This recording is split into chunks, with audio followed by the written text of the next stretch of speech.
देवेंद्र प्रसाद यादव। सभापति महोदय, आज सदन में माननीय मंत्री जी ने एक ऐतिहासिक और बहुत ही महत्वपूर्ण विधेयक लेकर आए हैं। इसीलिए मैं इस विधेयक का स्वागत करता हूं, क्योंकि राष्ट्र की मुख्य धारा से 52% से 54% लोगों के बच्चे बच्चियों को जोड़ने का, इसमें जो सामाजिक रूप से और शैक्षणिक रूप से जो पिछड़े हैं उनको जोड़ने का प्रावधान है।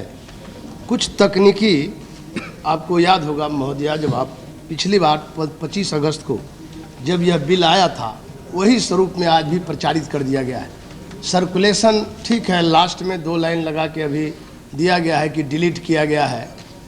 पृष्ठ 2 और पंक्ति है 35 से 40 हिंदी में जो है, जिसमें क्रीमी लेयर का जिक्र था। पिछली बार भी हम इंट्रोडक्शन स्टेज पर ही इसका विरोध किया था कि अनकॉन्स्टिट्यूशनल लैंग्वेज, संविधान में इसका कहीं कोई प्रावधान नहीं। कुछ लोगों की मानसिकता है, और ये गरीबी उन्मूलन का कार्यक्रम नहीं है।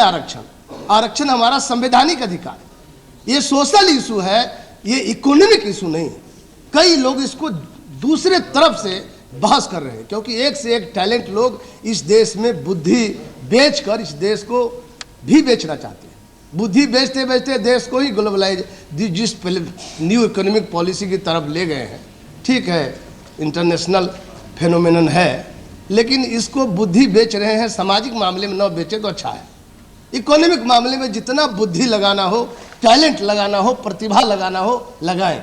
सोशल इशू को इकोनॉमिक, इसको सोशल इशू को इकोनॉमिक इशू बना देना, ये मुझे बहुत अचरज होता है। इस पर माननीय मंत्री जी को मैं बहुत साधुवाद और धन्यवाद भी देना चाहता हूँ। काफ़ी जद्दोजहद के बाद, भगीरथ प्रयास के बाद माननीय मंत्री जी जो शुरू से कहते रहे, अपनी बात पर अड़े रहे। सामाजिक न्याय के सिद्धांत को उतारने के लिए एक पहल है, एक प्रयास। इसीलिए भी माननीय मंत्री जी का मैं धन्यवाद करता हूँ। और ये जो बिल का मसौदा तैयार करने वाले बाबू लोग होते हैं, बिल का मसौदा तैयार करते हैं सभापति महोदया, ऑफिस में आप भी जानती हैं कैसे कार्यपालिका के लोग, एग्जीक्यूटिव के लोग बिल का मसौदा तैयार करता है। बिल का जो, इसीलिए राशा सिंह रावत जी ने इंटेंशन पर संदेह किया था। इंटेंशन पर संदेह करने की जरूरत सरकार का, यूपीए सरकार के नियत पर शंका करना अच्छी बात नहीं। बुद्धि में गड़बड़ी हो सकती है, चाहे मसौदा तैयार करने वाले जो मसौदा तैयार करने वाले उसके जो ड्राफ्टिंग ऑफिसर हैं, बड़े विद्वान होते हैं, आईएएस स्तर के अफसर या नीचे का स्तर के बाबू लोग बड़े इंटेलिजेंट होते हैं। किंतु परंतु और बट में ऐसा चीज़ लगा देंगे कि न्यायालय में जाकर टोटल विधेयक का जो पर्पस है वही फॉरफिट हो जाए। इतना बुद्धिमान लोग इसमें लगे रहते हैं। इसीलिए देखा जाए, ये जो 35 से पृष्ठ संख्या 2 35 से 40 पंक्ति है, इसको डिलीट आपने किया है, जैसा अभी संशोधित रूप में जो हम लोग को मिला नहीं, केवल 2 लाइन का इसमें लगा दिया गया है। तो मैं इसको मान लेता हूं तो अच्छा बिल हो गया है इसके डिलीट होने के बाद। लेकिन मैं एक और अनुरोध करूंगा माननीय मंत्री जी से।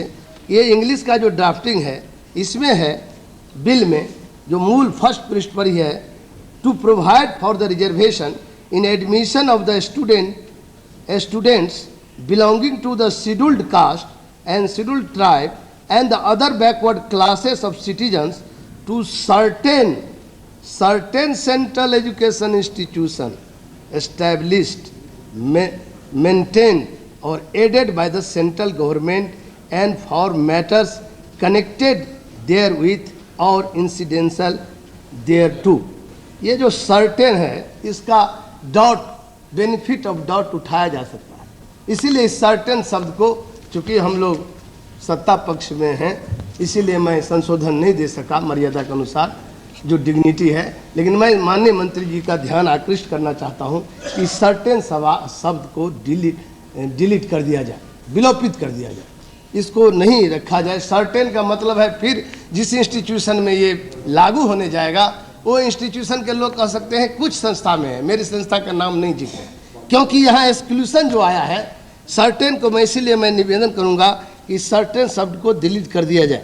क्योंकि जो इसमें इंस्टीट्यूशंस का नाम आ रहा है एक्सक्लूसन में, उसमें भी कुछ संस्थाएं हैं, जैसे इसमें लिखा गया है Indian institute of remote sensing Dehradun.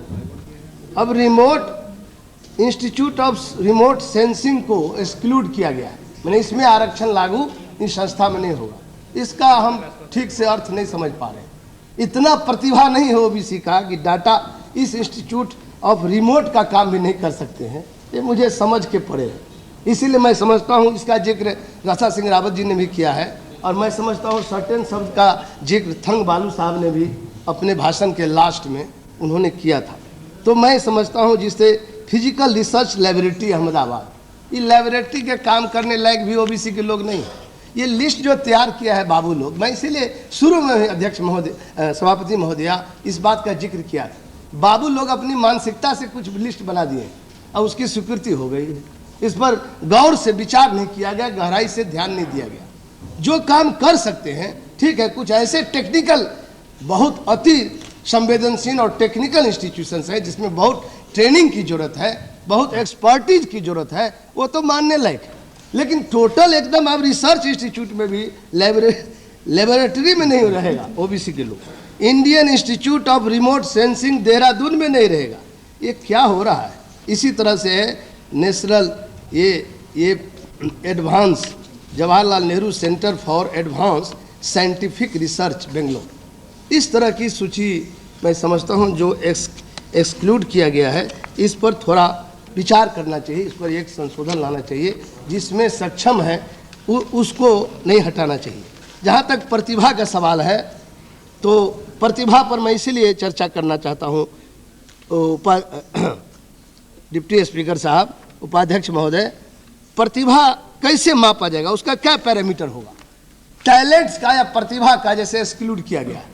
मैं इसीलिए इसी बिंदु पर बोलना चाहता हूँ। बिल पर जो बिल हमारे सामने है, जो बिल हमारे सामने आया हुआ है, इसी पर मैं कहना चाहता हूँ कि ये talent the central education institution reservation in admission bill 2006, इसमें जो एक्सक्लूड करने का लिस्ट दिया गया है, इसके प्रतिभा का पैरामीटर क्या था, बैरोमीटर क्या था कि ये प्रतिभा के लायक नहीं, टैलेंट नहीं है, योग्यता नहीं है, मेरिट नहीं है।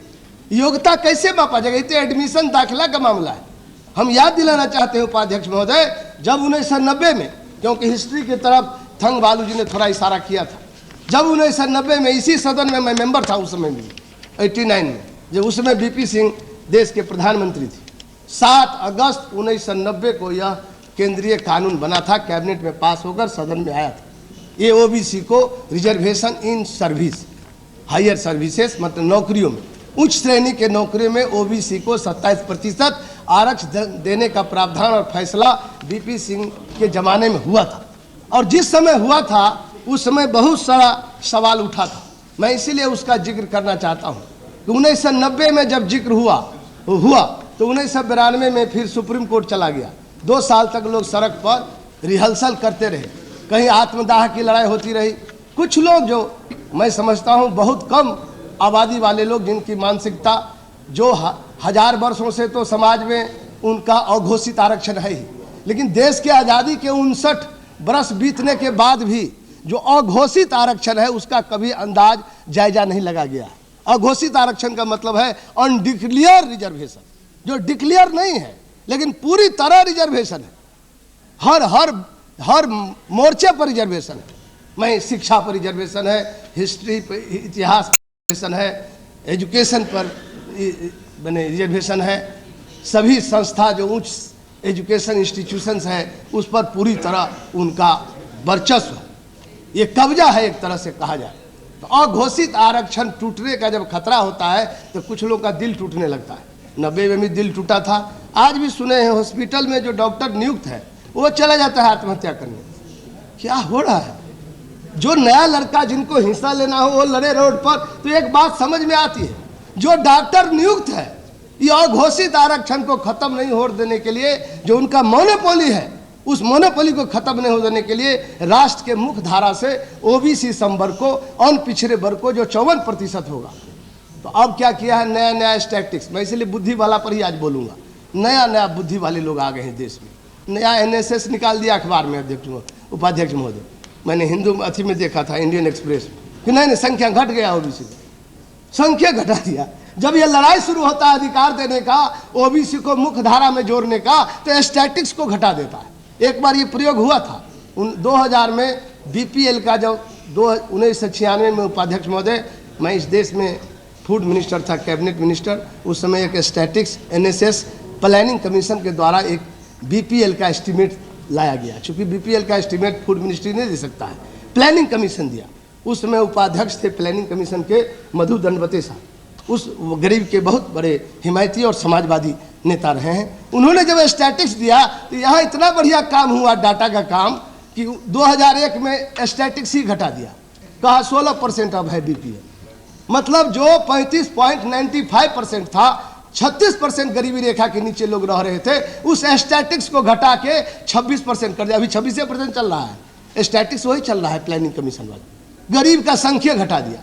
तो ओबीसी को जब हिस्सा देने की बात, राष्ट्र के मुख्य धारा से जोड़ने की बात हो रही है, सामाजिक न्याय के सिद्धांत को लागू करने की बात होती है, तो ओबीसी का स्टैटिक्स घटा देता है। अब कह दिया नहीं 35% ही है, ओबीसी घट रहा है। सब बढ़ रहा है लेकिन ओबीसी घट रहा है। कैसा खेल है ये, कितना बढ़िया मैजिक और गिमिक हो रहा है इस देश के अंदर। मैंने सबकी संख्या बढ़ रही है, ओबीसी केवल घट रहा है, क्योंकि ओबीसी मेडिकल, इंजीनियरिंग और शैक्षणिक संस्थाओं में एडमिशन दाखिला चाहता है। और 1990 में कहा था कि नौकरी में क्या जरूरत है आरक्षण देने का, इससे तो योग्यता खत्म होगा, प्रतिभा खत्म होगा, इसीलिए इनको शिक्षा में प्रायोरिटी दिया जाए। ये 90 में ये तर्क आया था। मैं तर्क पर इसलिए बुद्धि वाला पर सिर्फ मैं बोलूंगा आज, और लोग और पॉइंट पर बोलेंगे। इतने बड़े बुद्धिमान लोग हैं इस देश में।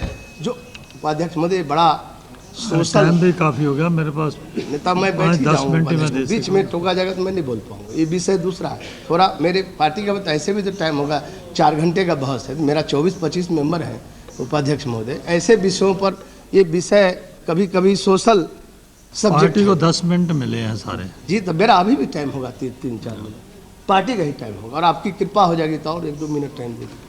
तो मैं आपसे पार्टी मैं आपसे निवेदन इसलिए कर रहा था, 1990 में तर्क दिया गया कि नहीं इन लोगों का नौकरी में आरक्षण देने की जरूरत नहीं है ओबीसी को, इनको शिक्षित किया जाए, शिक्षा में दाखिला में मन पढ़ा दिया जाए, एजुकेशन में दिया जाए, ताकि ये बढ़ जाएगा, इनको प्रतिभा हो जाएगा, योग्यता हो।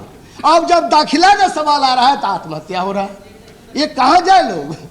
अब कह रहे हैं नहीं दाखिला में भी नहीं होगा।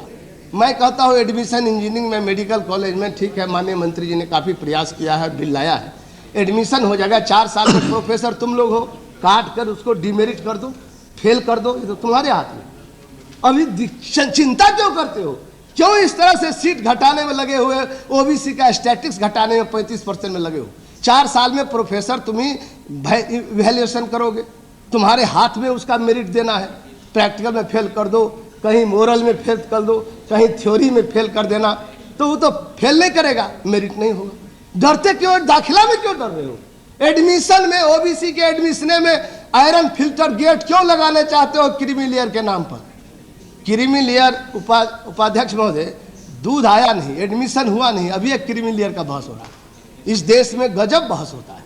बहस का जो तरीका है ये मेरे समझ के बाहर है। हम लोग कम बुद्धिमान लोग हैं, क्योंकि हम लोग गांव से आते हैं, किसान से आते हैं, गरीब के बीच से आते हैं, गांव में पैदा लिए, इसलिए बुद्धि कम है।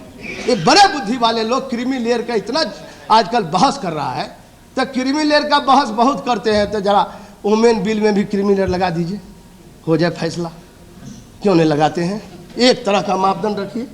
क्रीमी लेयर, दूध आया नहीं, क्रीमी लेयर, एडमिशन हुआ नहीं एजुकेशन इंस्टीट्यूशन में, कहता है क्रीमी लेयर को रोको। इसीलिए ये मसविदा जो तैयार हुआ है, मैं विषय पर बोल रहा हूँ, इसमें क्रीमी लेयर का जिक्र है, हिंदी वाला ड्राफ्ट। ठीक है, माननीय मंत्री को धन्यवाद देता हूँ, इन्होंने डिलीट कर दिया, ये क्रीमी लेयर घुसिया दिया। इसमें दूध होगा अध्यक्ष महोदय 10 साल 15 साल टेस्ट करो, तब देखो क्रीमी लेयर है तो क्रीम निकालो। दूध है ही नहीं है, क्रीम पहले बहस हो रहा है। ये मुझे समझ के बाहर हो रहा है। मैं इसीलिए निवेदन करना चाहता हूँ, क्रीम तभी आएगा जब दूध होगा। जब एडमिशन के लिए 5 साल 10 साल भी प्रयोग करिए। अभी एक उदाहरण देना चाहता हूँ उपाध्यक्ष महोदय, 1990 में जो आरक्षण लागू हुआ नौकरी में, और 92 में जब सुप्रीम कोर्ट पास किया तब लागू हुआ, 14 साल हो गया है, अभी तक IAS IPS में यूनियन पब्लिक सर्विस कमीशन से कितना % आरक्षण मिला है मैं बताऊं? उपाध्यक्ष महोदय बताऊंगा तो हैरत हो जाएगा। 15.84, माने 16 लगभग 16%। 27% का आरक्षण 14 साल वनवास में है। अभी 14 साल हो गया और उसको मिला है 16%, मतलब 27% तक अभी तक नहीं पहुंच पाया है। इसीलिए मैं माननीय मंत्री से निवेदन करता हूं कि स्टैगर्ड जो किया गया है इस आरक्षण को फेज वाइज 3 साल में लागू होगा। ठीक है, इंफ्रास्ट्रक्चर की कमी थी, लेकिन मैं निवेदन करूंगा कि इसको एक बार में लागू करिए। 3 साल में लागू करिएगा। 5%, 10% और 12% दाखिला में हायर एजुकेशन या टेक्निकल इंस्टीट्यूशंस में, तो मैं समझता हूं ये लागू जिस तरह से 15-16% लागू हुआ है 14 साल में, यह भी लागू आज मैं रिकॉर्ड में दर्ज कराना चाहता हूं। यह लागू इंजीनियरिंग और मेडिकल तकनीकी संस्था में, सेंट्रल यूनिवर्सिटी में, IIM में, IIT में लागू नहीं हो पाएगा। 5% का ही कंटिन्यू चलता रहेगा। राजनीतिक परिस्थिति बदलता रहता है। मैं इसीलिए निवेदन करना चाहता हूं। जहां तक प्रतिभा और योग्यता का सवाल है, अंतिम बिंदु बोलता हूं उपाध्यक्ष महोदय, प्रतिभा कैसे मापदंड होगा, उसका कैसे मापा जाएगा, कैसे पैरामीटर होगा? आप हमको तैरने दो, तालाब में एडमिशन दे दो, हम तैराक नहीं निकलेंगे तो हमको फेल कर देना, कहना तैरने नहीं आता। पानी में तैरने दिया नहीं, अवसर दिया नहीं, अपॉर्चुनिटी दिया नहीं, अब कहता है तैरने नहीं, अच्छा तैराक नहीं बन सकता है। ये प्रतिभा वाले लोग नहीं हैं, ये योग्यता वाले गुणवत्ता खराब करेंगे। तो तैरने दीजिए, साइकिल दीजिए, साइकिल पर चलेंगे, गिरेंगे, बढ़ेगा ये ओबीसी के लोग तो साइकिल सीख लेगा। राजकाज के हिस्सेदारी का लड़ाई है ये हिस्सेदारी का सवाल है, इकोनॉमिक सवाल नहीं। इसीलिए राजकाज हो चाहे सरकार संस्था हो, एजुकेशन इंस्टीट्यूट हो, उसमें भागीदारी का सवाल है। देश के 52-54% जो अन पिछड़े वर्ग के लोग हैं उसको राष्ट्र की मुख्य धारा में लाना सरकार की सोशल रिस्पॉन्सिबिलिटी, ये सामाजिक दायित्व है सरकार, कोई भी सरकार। इसीलिए मैं ये निवेदन करना चाहता हूं, सरकार को 2-3 बिंदु मैंने जिक्र किया आपके सामने, उन 2-3 बिंदुओं पर जरूर गौर किया जाए। नहीं तो जो इमरजेंसी सेवा है देश में, अभी मोनोपोली का, मेडिकल में मोनोपोली है, इसीलिए तो कुछ वर्ग के लोग समूचे देश में इमरजेंसी सेवा भी बंद कर देते हैं। इसीलिए तो आरक्षण बहुत जरूरी है मेडिकल इंजीनियरिंग कॉलेज में, ताकि मोनोपोली नहीं हो सके और इमरजेंसी सेवा बंद नहीं हो सके। जो सरकार का रिस्पॉन्सिबिलिटी है सबको इमरजेंसी सेवा चालू रखना किसी भी हालत में, वो तभी हो सकेगा जब सर्व वर्ग का समानुपात प्रतिनिधित्व हो, सामाजिक बैलेंस कायम रहे, सोशल बैलेंस संतुलन को कायम रखने के लिए, राष्ट्र को मजबूत रखने के लिए ओबीसी को मुख्य धारा में लाना। कृष्णा स्वामी, श्री A.K. कृष्णा स्वामी जी।